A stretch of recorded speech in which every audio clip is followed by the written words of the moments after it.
Bonjour à tous et bienvenue dans cette nouvelle vidéo. Aujourd'hui on est là pour te faire un petit retour de prise en main sur le Huawei Pura X. Et je suis à Shanghai pour te faire découvrir ce magnifique produit.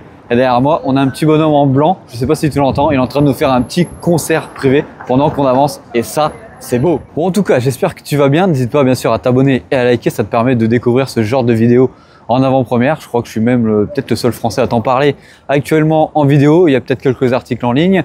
En tout cas, c'est plus cool de le voir en vidéo. Là, comme tu peux le voir, on est dans les rues de Shanghai. Et au passage aussi, n'hésite pas à t'abonner à l'Instagram de la chaîne. Parce que comme ça, tu peux découvrir mon petit voyage à Shanghai actuellement et les produits qu'on ne voit jamais chez nous en France.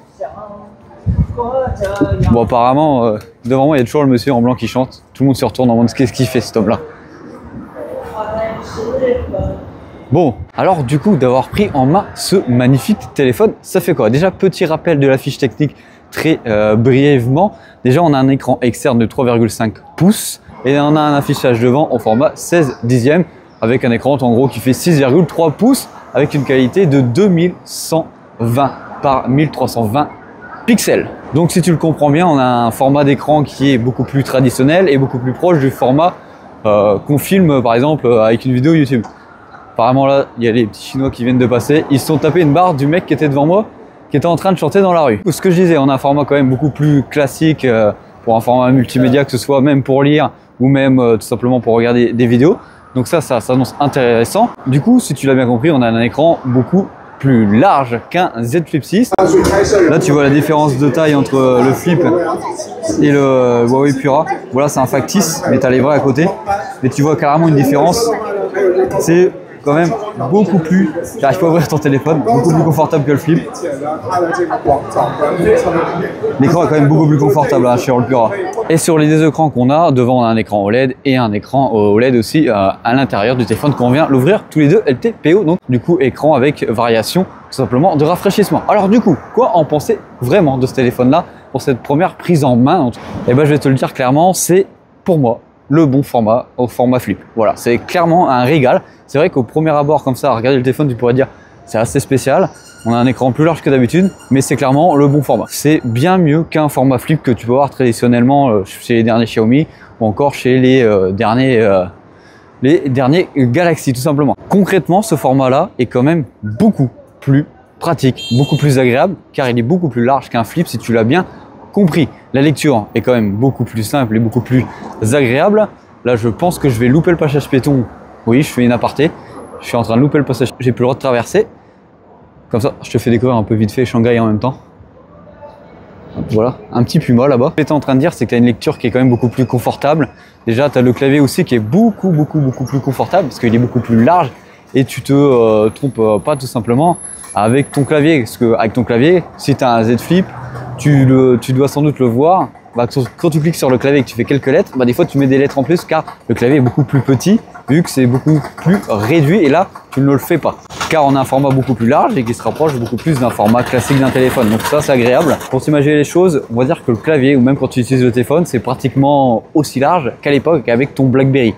Donc ça te permet de te donner simplement le format d'utilisation et le confort d'utilisation tout simplement dessus. En plus de ça, vu que l'écran est beaucoup plus large, tu peux simplement venir regarder du multimédia sans tourner ton téléphone. C'est un format qui est beaucoup plus agréable. Tu peux regarder ton téléphone au format horizontal, même en regardant des vidéos, par exemple comme YouTube, même si sur le téléphone tu ne l'as pas par défaut.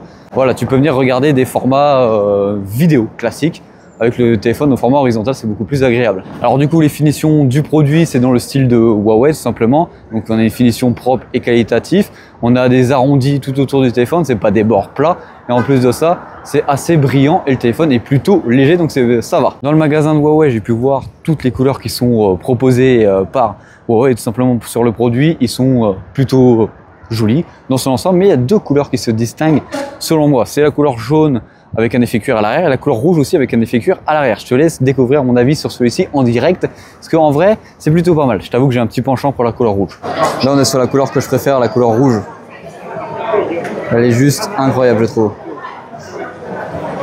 Tu as un effet au toucher qui est plutôt agréable. Là tu ressens vraiment ce que tu vois à la caméra là. Là un effet cuir, sympa. Et franchement ce format là est quand même plus agréable qu'un flip classique. Hein. En parlant très brièvement de l'écran externe, du coup, on a un écran qui est beaucoup plus large, il est bien sympathique et surtout qu'on a pas mal de possibilités dessus. Par défaut, je pense qu'on en a un petit peu plus, voire beaucoup plus, je pense que ce qu'on peut avoir sur un Z Flip, ça se rapproche plus de l'expérience du Motorola, même si c'est comme si tu avais pratiquement un vrai écran derrière avec toutes les fonctionnalités de ton téléphone. Et en plus de ça, j'ai pu tester très brièvement, j'en fais une petite aparté dans la vidéo, Harmony OS. C'est pas mal, ça te rappelle beaucoup de déjà ce qu'on peut faire sur les Huawei nous en France, mais tu as des fonctionnalités en plus et en plus tu as l'IA en plus que nous on n'a pas, tout simplement. En tout cas, il faut aller chercher, là c'est beaucoup plus poussé sur ce téléphone-là. De ce que j'ai pu voir et des petites démos que les vendeurs me faisaient à côté, même si on se comprenait pas trop, au moins j'ai pu voir très brièvement les possibilités d'Harmony OS avec ce téléphone. Alors, petite particularité là, tu as une Porsche dans Shanghai qui fait demi-tour en plein milieu. Enfin bref, c'est pas ça que je voulais dire, c'est que je te le dis même si c'est pas trop l'idée de la vidéo. Wow, alors, magnifique le bruit. À Shanghai, tu as énormément de véhicules électriques. C'est super calme. C'est un truc de fou. Tu pourrais dire avec tout le monde qu'il y a, il doit y avoir beaucoup de véhicules. Oui, il y a beaucoup de véhicules, mais c'est super calme parce que tous les véhicules ils sont en électrique, tous les scooters ils sont en électrique. Les seuls véhicules que tu peux voir en thermique, c'est parce que les personnes de Shanghai, ils ont acheté des véhicules européens qui font un boucan. Comme par exemple des Porsche, des vieilles Golf, des BM, etc. C'est la plupart du temps, les véhicules qui font du bruit, c'est vraiment ça. Genre même là-bas, la Lexus IS, elle fait pas de bruit. T'as vraiment pas du tout de bruit dans le peuple. En tout cas dans la ville surtout. Là-bas, petite Ferrari. Bon, je vais arrêter parce que je suis pas là pour te faire un petit card spotting. Plutôt là pour te parler du Huawei Pura. Ce sera le sujet d'une vidéo un jour peut-être si on fait des voitures sur la chaîne. Bon, du coup, au passage, je vais te faire quand même un petit rappel des dimensions pour te montrer à quel point, en vrai, le téléphone n'est pas si gros que ça, n'est pas si énorme. En gros, une fois qu'il est déplié, le Pura X mesure 143,2 mm de haut et 91,7 mm de large. Hop, on regarde au petit passage piéton si j'ai le droit de traverser. Ouais, c'est nickel. Et une fois qu'il est plié, celui-ci il mesure 91,7 mm sur 73 mm de large. Donc en vrai, ça va. Niveau charnière, qu'est-ce qu'il faut en penser? Comme sur tous les téléphones haut de gamme actuellement, on est sur une conception dite classique maintenant, en forme de goutte d'eau. Alors de ce que j'ai pu voir, ça semble assez costaud. Je pense que ça va tenir dans le temps. Alors bien sûr, il faut bien prendre en compte que là, c'est juste une utilisation comme ça, hein. Ça va voir dans la vraie vie. Mais bon, après, ouais, c'est pas les derniers nés de la dernière pluie.